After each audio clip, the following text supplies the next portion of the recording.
O Senhor já tem falado muito através das orações dos louvores.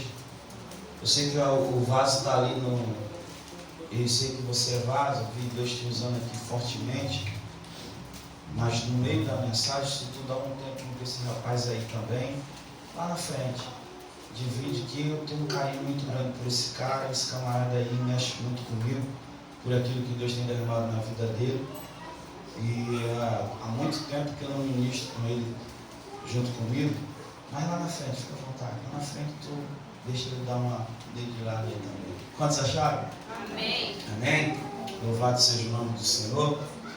Capítulo 9, segundo Samuel.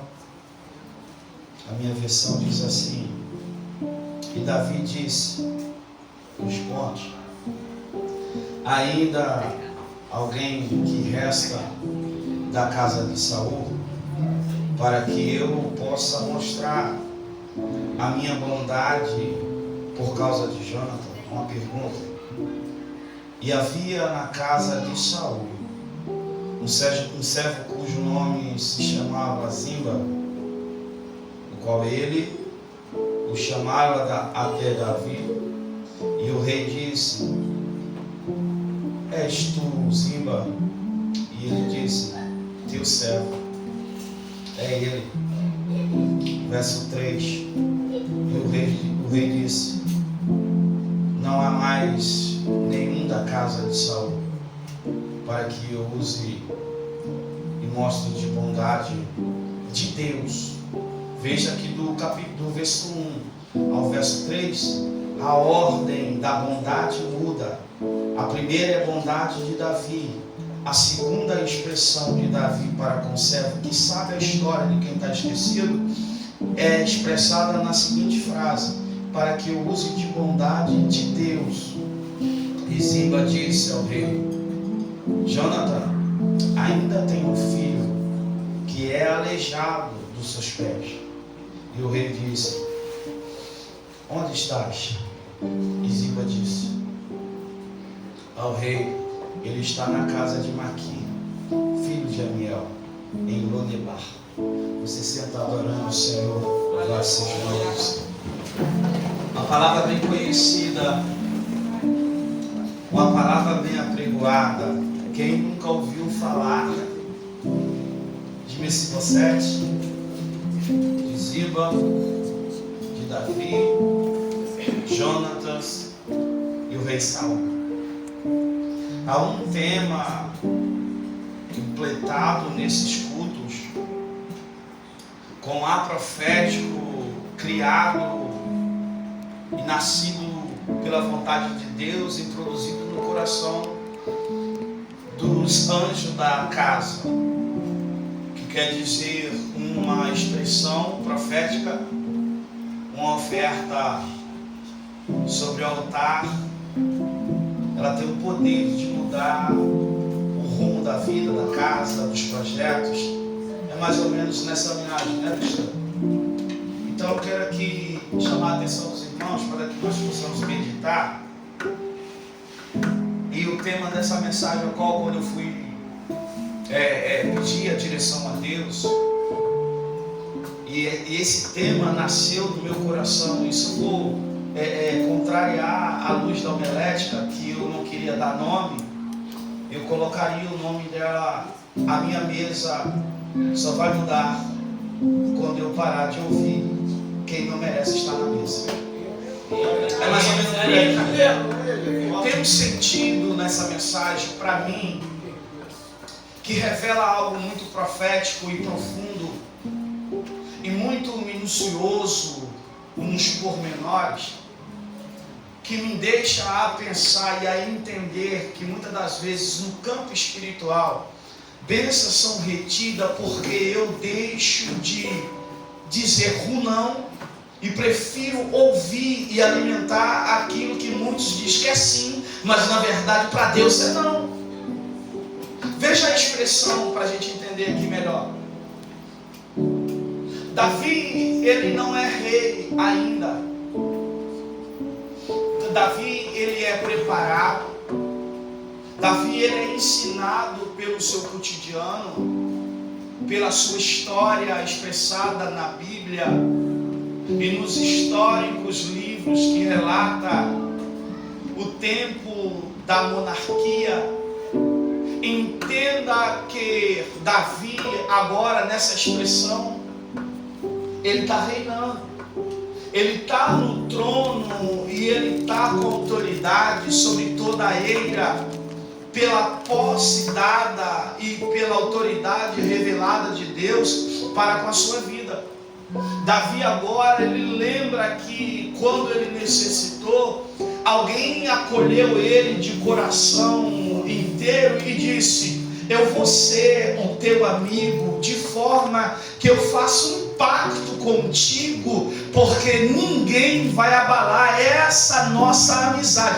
É um laço de amizade que nasce, e Davi o tem no seu coração. Davi agora está reinando, e quando ele está reinando, ele diz no seu coração, no seu pensamento: eu devo favor a alguém que estendeu a mão para mim. Ele lembra, Davi é homem de guerra, mas também é homem segundo o coração de Deus, e Davi entende o que é misericórdia. A voz está até indo embora. Meu Deus do céu.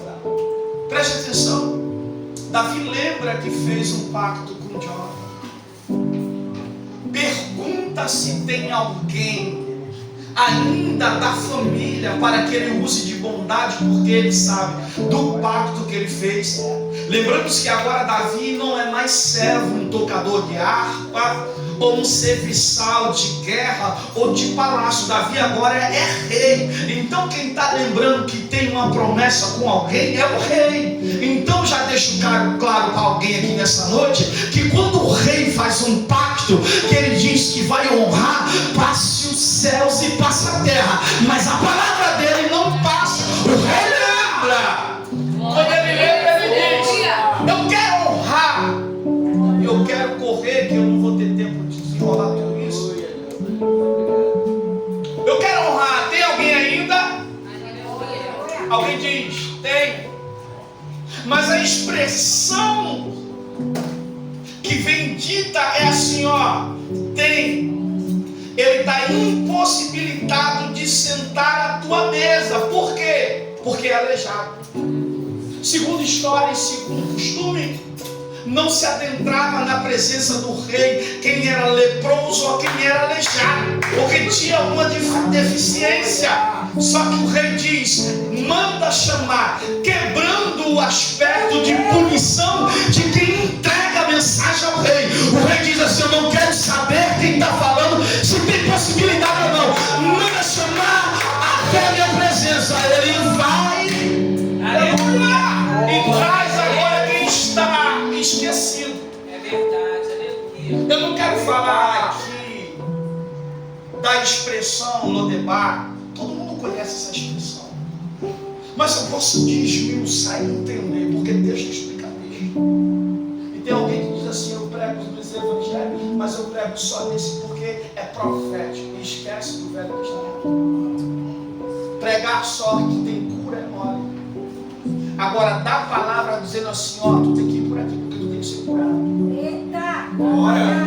Aleluia, Deus! Porque mente cativa deixa corpo escravo. Verdade. Quando a mente está cativa no que profere e no que recebe, o corpo recebe o impacto e fica escravo, fica cativo. Meu Deus. Só que Deus não trouxe ninguém à terra para deixar cativo. Deus trouxe para a vida e vida. Você, quando ele chama, é cabível de quando um mensageiro vai levar a mensagem de um rei ou de um reino, ele tem que ir pelo menos com duas bandeiras: a bandeira da ilha que ele habita e a bandeira que ele vai levar ou paz ou mensagem de confronto. Porque quando ele chegar na eira, quem está de lá já entende o recado que vai ser dado é de paz. Então a carruagem do rei entra na cidade, e quem dá a coordenada aonde o filho de Jonathan está, diz exatamente a casa e o local que ele está. Diz a cidade e diz a casa. Porque segundo a história do Êxodo, quem herda uma cidade chamada uma cidade de Gileade, é o pai de Maqui. Então o camarada está lá, o camarada tem uma posição. Alguém conhece a casa dele e sabe que ele está habitando ali, não é por acaso.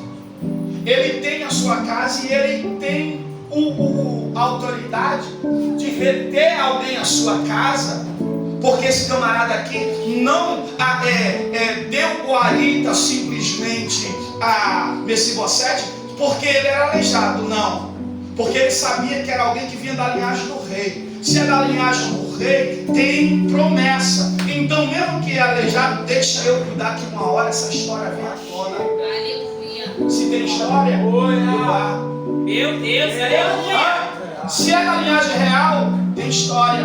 Então eu não deixo de fora. Eu trago para dentro, mesmo com deficiência, mesmo com algumas coisas que o limita, eu vou dar guarida, porque quem honra, recebe honra. O nosso mal é o seguinte, que alguém te olha, que faz um esperto e diz assim: esse daí não tem como mais entrar. Por quê? Tem muita deficiência. Por quê? Porque ele não canta, porque ele não prega, porque ele não evangeliza, porque ele não rege. Aí diz assim, tem que estar na posição de holofote para dizer que para dizer que tem. Só que Deus é tremendo. Por quê? Porque Deus pega alguém que os outros dizem que não tem possibilidade de entrar no reino e diz assim, é você que eu quero. Então vem. Alguém olha e diz assim, mas como pode, se ele está todo cheio de defeito, é deficiente, é coxo, é manco, é cheio de lepra? Deus diz assim, é com esses aí mesmo. Porque aquilo que ninguém valoriza, quando chega na minha mão, eu coloco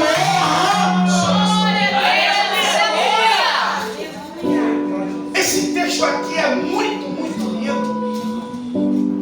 No meu ponto falho de pensar e analisar, presta atenção. O rei chama alguém que não poderia sentar na sua mesa, porque fez uma aliança. Se Davi mandasse um mensageiro para chegar lá e descobrir onde ele estava e matá-lo, ninguém ia saber. Só que Davi fez uma aliança e diz, eu honro a minha palavra. Davi traz ele para dentro do rei e diz, comerás a minha mesa continuamente. Aqui tem uma expressão que mexe comigo, porque rei nenhum, segundo história, quando chama alguém para comer continuamente na sua mesa, deixa ele sentar depois. Ele tem que sentar primeiro. Por quê? Porque ele tem deficiência. E por que ele vai sentar primeiro? Porque ele é o primeiro a chegar e senta na mesa. Quando ele senta na mesa, os próximos que vêm vai sentar e cumprimentá-lo. Porque não é quem chega primeiro que tem que cumprimentar. Quem cumprimenta é quem chega depois.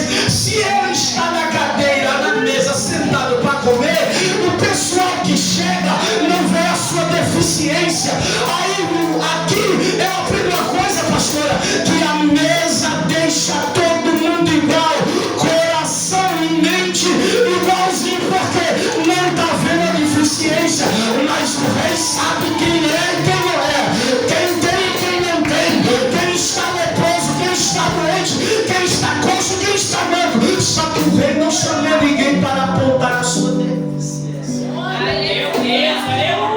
O rei traz ele para a mesa para que ele possa galgar do que era da sua família por herança e diz, tu vai comer na minha mesa.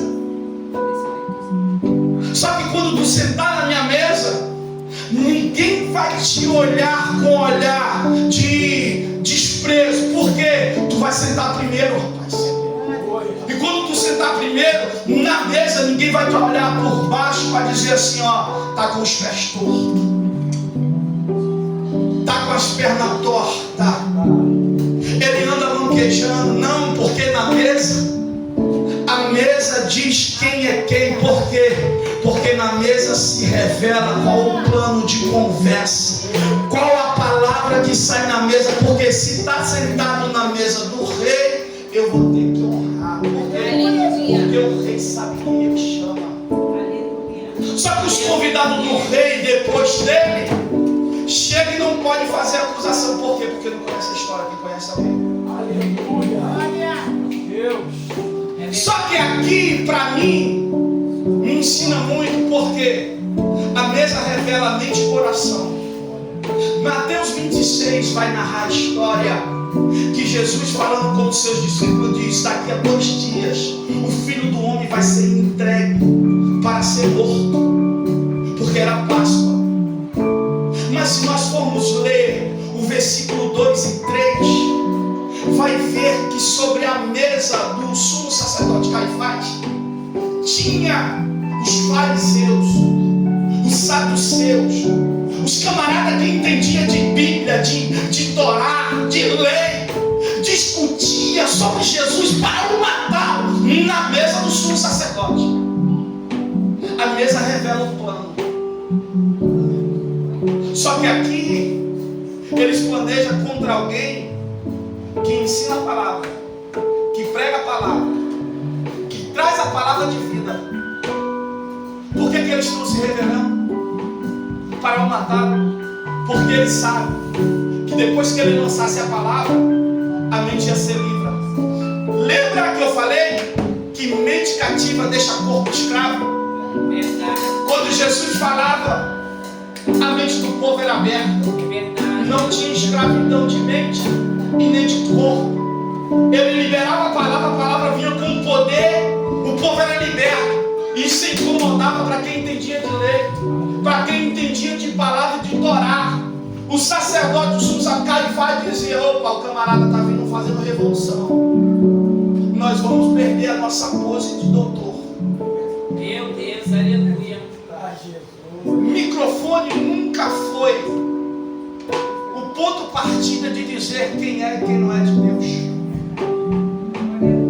Porque todo mundo prega. Eu quero saber, quando tu senta na tua mesa, qual é o tipo de conversa que você está dando ênfase.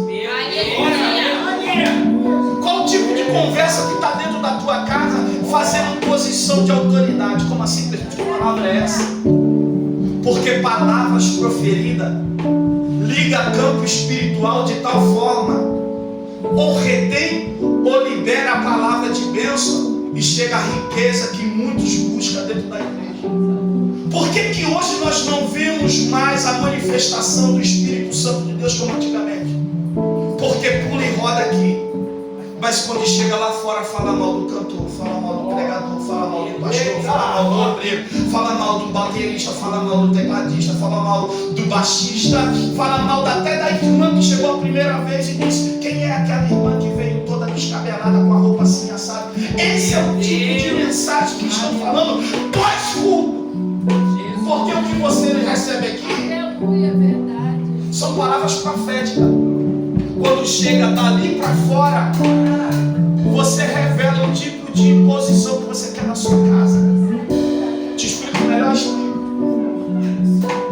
Abraão recebe a promessa: terás um filho. O filho vem. Quando o filho está morrendo, o filho já tem filho, que é Isaac.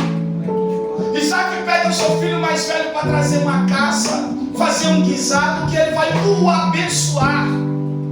E o que ele ia abençoar? Como que ele ia abençoar? Com um cartão de crédito, com a conta gorda, com um escrito dizendo ele tem direito de toda a terra ou de toda a promessa? Não. O pai ia impor a mão, ia profetizar palavras, e ele ia se apegar à palavra profética. Foi o que aconteceu. Só que a trama dentro da casa, no meio da sala, se é que possamos falar assim, foi feita. Um recebe a bênção no lugar do outro. Agora, quando ele recebe que a trama é descoberta, quem recebeu a bênção tem que fugir. Porque está ligado à palavra de João. Campo espiritual. Trabalha-se 20 anos para receber uma bênção. E só recebe a bênção de fato que era para ele quando tem um encontro com Deus no Val de Jabó. Quando o anjo aparece a ele e diz: qual o teu nome? Ele fala: Jacó. Qual o teu nome? Jacó.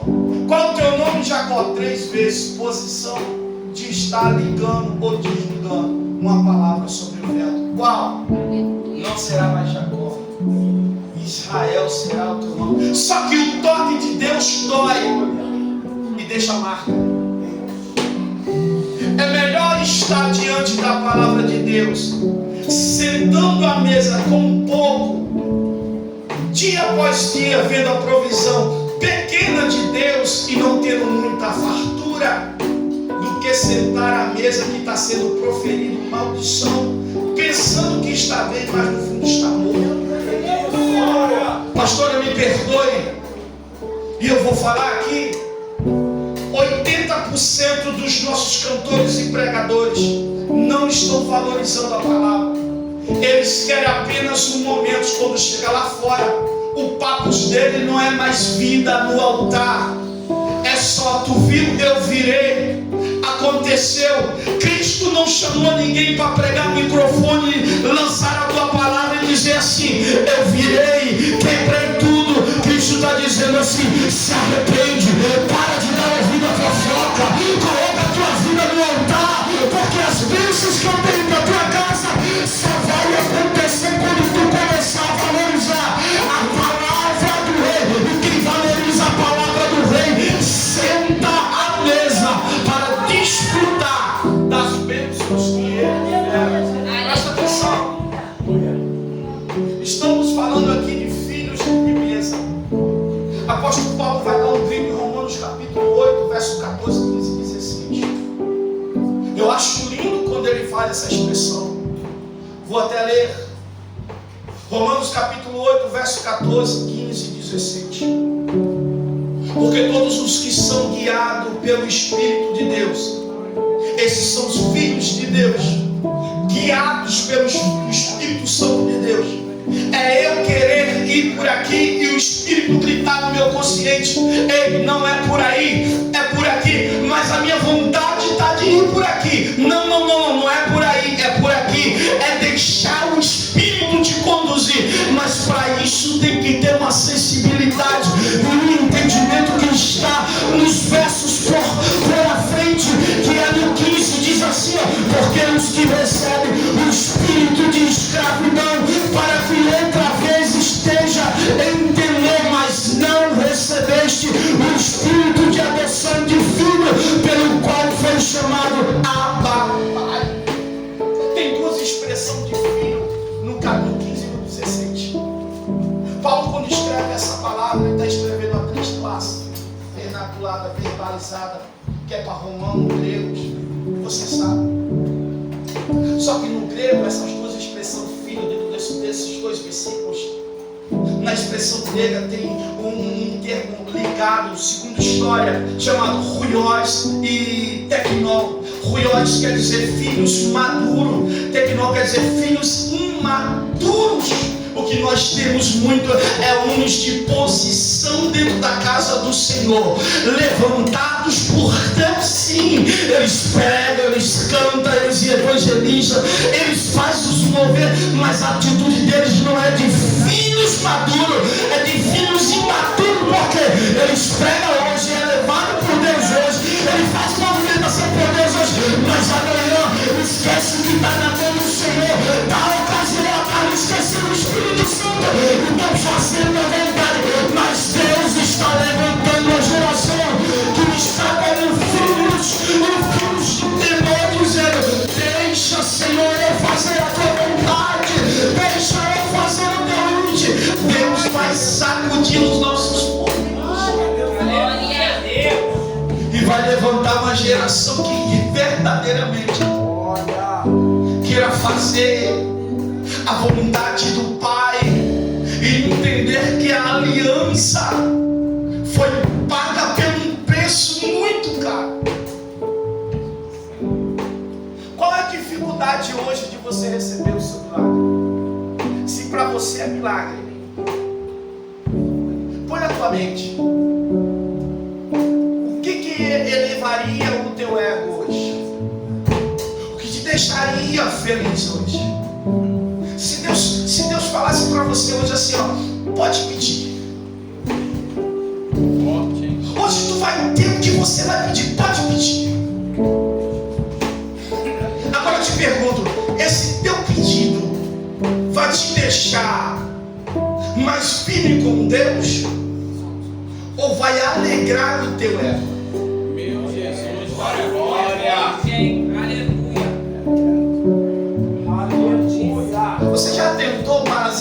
escassez dos homens e mulheres de Deus entoada na Bíblia. Você já viu mulher passar 12 anos querendo ter simplesmente o ato de passear na rua? Porque ela vertia sangue, era tida como imunda, ao ponto de familiares esquecer ela. Porque o texto não diz que a mulher do fluxo de sangue tinha parentela do lado dela. Como é que uma menina de 14 anos é introduzida num arraial e é abandonada? 12 anos se passa, ela tem que ter um encontro, porque alguém prega o verdadeiro Jesus. Aleluia. O evangelho verdadeiro. Porque quem pregou não apareceu. A história só é narrada porque ela chega até Jesus e tem testemunho. Mas quem foi o pregador da noite? Aleluia. Quem é a pregadora da noite que pregou para aquela mulher? Verdade. Procura o nome dela na Bíblia, o nome dele, quem pregou para a mulher do fluxo de sangue. Vê se ela aparece. Aleluia. Muitas das vezes nós queremos falar para dizer que Deus nos usa. Eita Jesus. E Deus está falando, eu não quero que você apareça. Aleluia. É melhor viver no anonimato, mas debaixo da promessa, debaixo da mão do Pai, do que ficar em cima de altar dizendo que Deus está falando quando Deus não está falando. Porque tem muito pregadorzinho aí que não é homem, não é homem, é macho. Deus faz macho e fêmea. Agora estuda, quando é que Adão vira homem? Busca para ver quando é que Adão vira homem. Adão só vira homem quando ele começa a assumir as responsabilidades. Tem muita gente dizendo que é homem, mas só é apenas macho. Jesus. Não assume as responsabilidades. Se errar, pode pedir para o Pai perdão, porque Ele é misericordioso e Ele perdoa. Mas ser homem na hora de fazer e não assumir, Meu Deus, aleluia. é apenas macho. E tem deles. Tem deles. Presta atenção. Aleluia. Deus nunca quis te ver na escassez. Deus nunca quis te ver vivendo momentos de miséria. Deus é provedor. E quando o povo tinha fome, Deus provia, ao ponto de manar descer do céu. Só que o que nós não entendemos é que para receber de Deus temos que ter um coração voluntarioso, aberto. No pedido de Deus a Moisés em Números, em Êxodo 25, a oferta é tão grande que tem que pedir para o povo parar de trazer. Há um estalo e um quebrar de barreiras muito grande quando eu me disponho a entregar para Deus. Sabe qual é a nossa maior dificuldade? É que nós nos prendemos a coisas e a bens financeiros. Achamos que a disponibilidade do bem financeiro e do dinheiro é mais forte do que a alma e o coração. Tem muita gente ofertando milhões, mas o coração está distante do Pai. É melhor ser um altar quebrantado de Deus, ofertar um pouco e fechar com aquilo que Deus ordena, do que tirar da conta bancária e ofertar milhões e o coração está longe do Pai. Eu ouvi uma palavra ontem, onde o pregador falou que a pessoa ser simpatizante de culto não mudava a vida, realmente não muda. O que muda é você ter uma atitude diferente. O rei chama e fala: tu vai sentar na mesa, tu vai comer dia após dia, não faltará para você o alimento. Com a qualidade que ele tinha, não pesava mais agora a herança dele, ele, quando se apresenta para o rei, ele diz: quem sou eu, um cão morto, para que tu fale comigo? Isso aqui é estado de se auto-examinar e dizer: pô, tu é rei, cara. Como é que tu me chama, eu todo pecaminoso, todo torto, para sentar na tua mesa? É você não entender as tuas falhas. E Deus está dizendo assim: filho, filha, vem para perto de mim. Aleluia! Aleluia! Você vê um Deus perfeito. E está dizendo assim: tu está vivendo uma vida miserável aí no mundo e está virando as costas para mim. Vem para perto de mim. Aleluia! Eu tenho uma mesa para você. Aleluia. Aleluia! Pastor, tem algo que mexe comigo muito forte.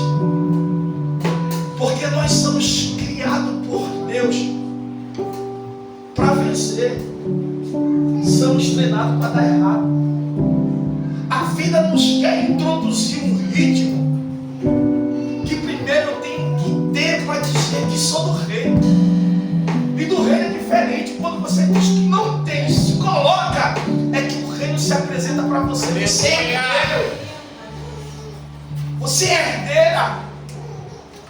É Deus olhando para mim e para você e dizendo: eu tenho tantas coisas para desenvolver na tua vida e você está se prendendo a coisas terrenas. O campo espiritual, ele é ativo, ele não para. E muitas bênçãos nossas são retidas porque nós proferimos e nós aceitamos tipos de palavra. A sabedoria dá um grito na mente de Salomão em Eclesiastes, que fala no 1:7. E diz assim: atenta para a obra de Deus. Isso aqui é muito forte. Atenta para a obra de Deus. Porque quem pode endireitar o que Deus fez torto?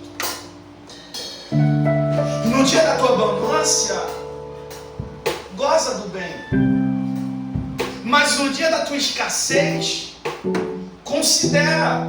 Porque Deus fez tanto este como aquele, e em posição um do outro, para que o homem não se glorie ou não saiba o que vem por amanhã. Presta atenção. É Deus falando para mim, pelo menos para mim. Atenta para o que eu já fiz. Olha a minha criação. Quem pode endireitar o que eu fiz? Quem é o homem para colocar um vírgula ou um ponto? Ele fez. Mas no dia da tua bonança, goza do bem. Mas no dia da escassez, considera: peraí, hoje eu não estou bem. As coisas não estão fluindo como eu penso, como eu quero, como eu desejo. Mas vamos entender uma coisa? Cara, Deus me permitiu chegar a um momento bom na minha vida. Agora, porque eu não estou numa situação muito legal, eu vou virar as costas. Eu vou abandonar. Eu vou largar. Aí Deus está falando assim: considera que é melhor. Aleluia. Não larga a mão antes do tempo, porque Aleluia! isso aqui tem direção para alguém. É porque quando está fluindo, pastor, Aleluia! quando eu vou falar rasgado, quando a casa está bombando, que a casa está cheia, está próspera, todo mundo quer aparecer na foto e no congresso. Todo mundo veste a camisa, chega junto e diz: estou contigo, pastor, pastora. Pastor, vamos ficar junto, ó. Mas no dia que está ruim, está na mesa, mas está procurando defeito. Está comendo, mas está procurando defeito. Pode descer, pastor. Agora não está fumando aqui. Presta atenção. É que quando você tem o ensino da palavra e os pastores te conduzem na palavra, eles te ensinam que é palavra, a casa tem palavra, e eles honram a palavra. Irmão, esquece os defeitos, esquece as falhas. Mas se está ensinando a palavra, está velando pela palavra, fica no teu lugar, não abandona. Aleluia. Porque tem muita casa aí que está assim, que os camaradas não honram nem a família em casa. E tem muita gente dando tapinha nas costas, e está abrindo o bolso, e está abrindo o coração, e está abrindo a alma, dizendo: eu fico porque a casa está bombando. Que bombando? Desde quando reunião cheia de gente pulando para lá e para cá quer dizer que Deus está no negócio? Verdade. Desde quando pessoas que se elevam mais na parte financeira do que na parte espiritual, Deus está nesse negócio? Deus é um Deus próspero, sim. Deus é um Deus de provisão, sim. Deus pode levantar alguém e abençoar? Pode.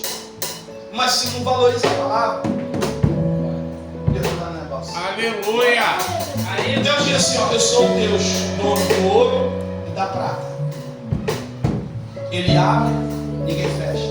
Ele fecha e ninguém abre. Ele tem condições de abrir e dizer assim: tu agora vai gozar do melhor. E é promessa. Meu Deus, aleluia. Só que quando não valoriza a palavra, o que eu tenho para você hoje é dizer: ó, tem uma mesa preparada. E Deus te chama para você sentar à mesa. Igual esse aqui, que era coxo e aleijado, dizendo: tu tem defeito, mas na mesa tu vai se igualar e ninguém vai te olhar de baixo para cima. Vão ter que te olhar de igual a igual, porque não há perfeição melhor do que a de Deus. Aqui ninguém é diferente. Se tem alguém apontando o teu defeito, deixa falar, porque eu venho quando te chamou. Ele disse: pode vir com o teu defeito, porque eu vou aperfeiçoar o que eu tenho na tua vida. Tu vai sentar, tu vai gozar, tu vai ter o teu alimento. Deus Glória a Deus. vai dar. Presta atenção, eu semeei essa palavra ontem, aqui num culto, e eu vou fechar com ela. Já deu para mim aqui?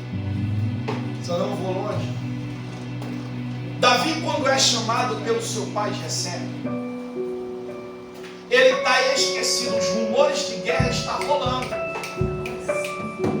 Está todo mundo com medo da guerra e Davi está no campo. Por quê? Porque Davi foi colocado no campo sempre para cuidar de ovelha, porque desmereceu ele na própria casa.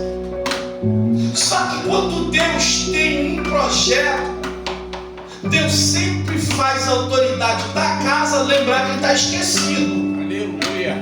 que está muito tempo lá no cantinho.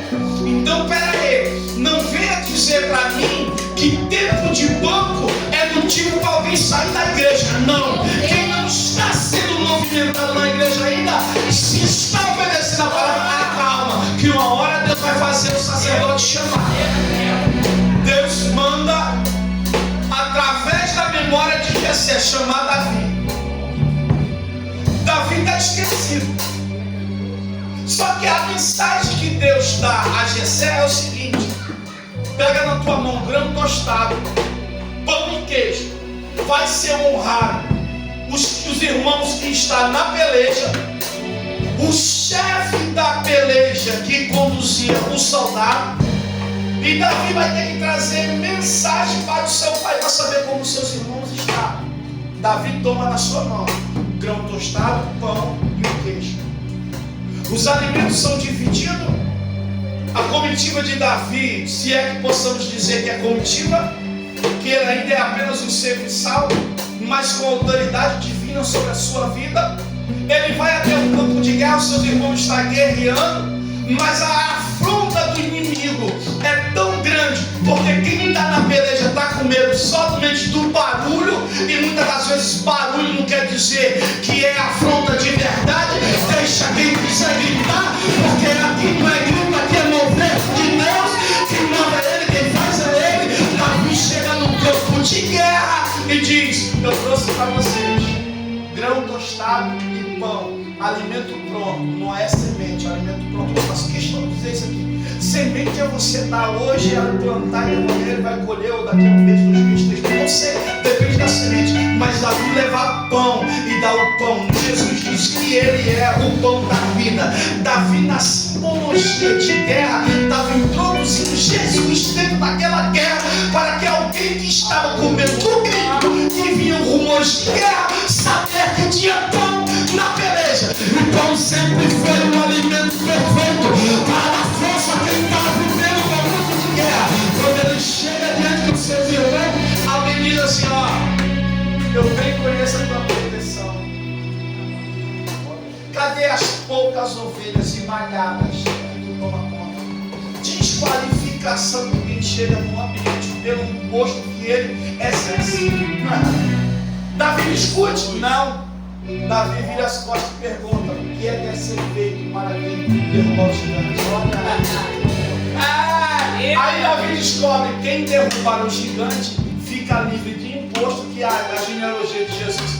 Ele tem essa autoridade devido a isso aqui, é muito lindo.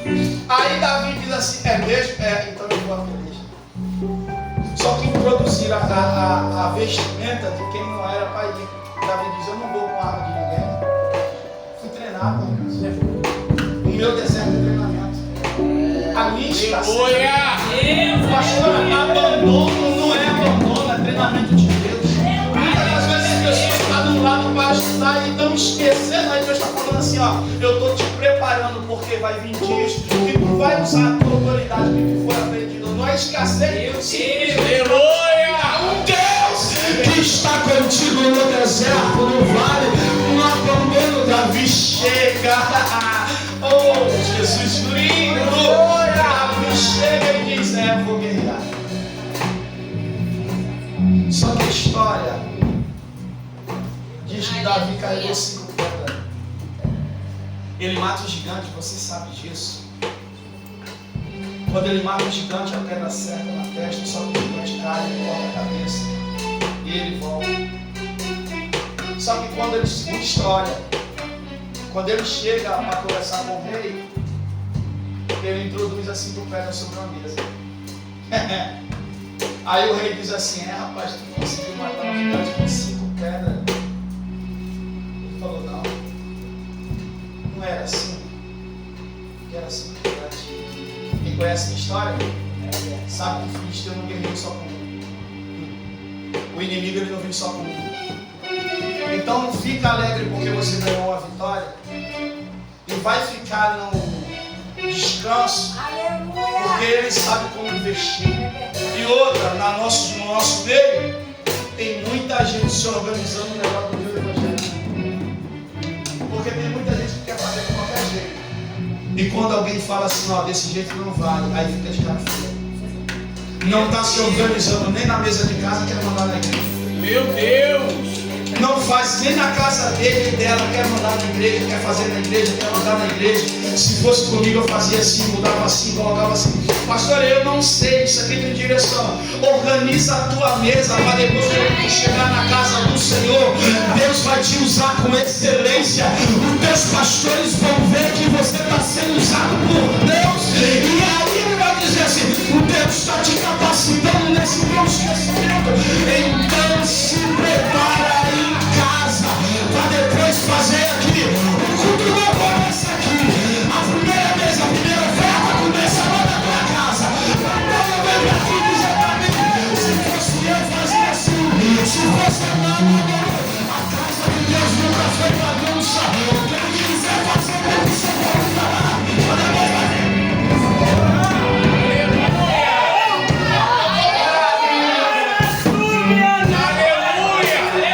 Já falei 2 vezes, né? Foi 2 vezes. Essa é a terceira. Ele me cobra em casa. Fala: pai, toda vez que o senhor está pregando, o senhor fala: vou terminar 3 vezes, o senhor só termina na terceira. Então o senhor, quando pegar o microfone, fala logo que vai terminar. Aleluia. Presta atenção. A mesa em casa representa projeto. O profeta Eliseu está caminhando, quando ele passa sobre uma aldeia, a mulher veio e diz assim: ó, veja esse homem em nome de Deus. Passamos para ele num quarto, vamos pôr ali na cama, numa mesa, uma cadeira, um candeeiro. Então o que acontece? A mesa sempre esteve presente no plano de Deus, no seio da família. Foi sobre a mesa que foi revelado quem ia trair. Foi sobre a mesa também que ele partiu o pão. Foi sobre a mesa também que ele falou, olha, eu vou, mas vou deixar alguém com vocês. Então, peraí, se a mesa representa uma comunhão e representa a parte de organização para Deus se manifestar, então meu culto em casa tem que ser montado primeiro na minha mesa. Porque na minha mesa, se eu sento e eu não tenho comunhão com quem está em casa, não adianta chegar aqui e dizer que é para o irmãozinho, para a irmãzinha, que as coisas não vão fluir, porque aqui você pode enganar pastor, pode enganar dirigente, pode enganar todo mundo, mas quando chega em casa, Deus está vendo, dizendo quem é e quem não é. Mas também tem uma palavra de Deus para você. Aquilo que na tua casa alguém olhou e falou que não ia ter mais jeito, Deus pode libertar, Deus pode restaurar, Deus pode levantar. É noite que Deus escolheu. Se você está entregando tudo para mim aqui, com o coração aberto, deixa que eu entro lá. Se tiver que libertar, eu liberto. Se tiver que restaurar, eu restauro. Mas também se tiver que ele der uma manga, mas se colocar na posição dele vai dar. Aleluia! Fique de pé. Se tiver em casa alguém que precisa tomar umas pancadinhas para se levantar e entrar no caminho, Deus vai bater. Ele sabe bater. Ele sabe onde bater. Porque tem muita gente que diz assim, eu não vou, eu não faço, olha, eu não posso mais. Duas palavras que eu lancei para minha esposa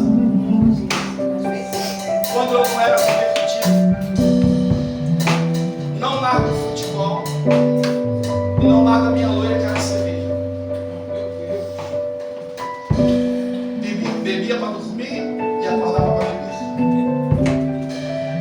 No dia que eu não bebia na porta do meu trabalho na Tijuca, pastor, quando eu saía de lá, quando eu chegava aqui, parecia que alguma força maior me tomava. Eu rodava a machada toda atrás do bar, era só 3 doses de conhaque, 4 cervejas e ia para casa. Aquilo dali parecia que era sei lá o que, tinha que fazer. A minha esposa tomou uma posição e disse assim, olha, eu vou abandonar. Vou no salão, vou cortar essa menina sem problemas. Não é possível que nenhuma mulher pegue isso aqui. A minha esposa falou assim, ó, vou fazer o meu cabelo. Arrumou as malas, estava disposta a ir embora. Meu filho mais novo de 10 anos estava recém-nascido. Aí quando ela entra no primeiro salão, que uma irmã leva ela, a mulher era uma pastora. Deus chama a profetisa e fala assim, ó, desfaz a mala, porque Deus vai dar um toquezinho lá naquele. Aleluia. Pastor, eu só que tem 10 anos que o toque de papai ainda dói. E toda vez que eu penso, vou largar, o papai fala assim, deixa eu só tocar aqui para tu lembrar. Ele dá um toquezinho. Eu vou liberar isso aqui para alguém. Eu sei que tem muitas mulheres aqui. Eu estou até com a irmã Elisângela. Pega isso aqui para tu. Abre as tuas mãos. Abre as tuas mãos.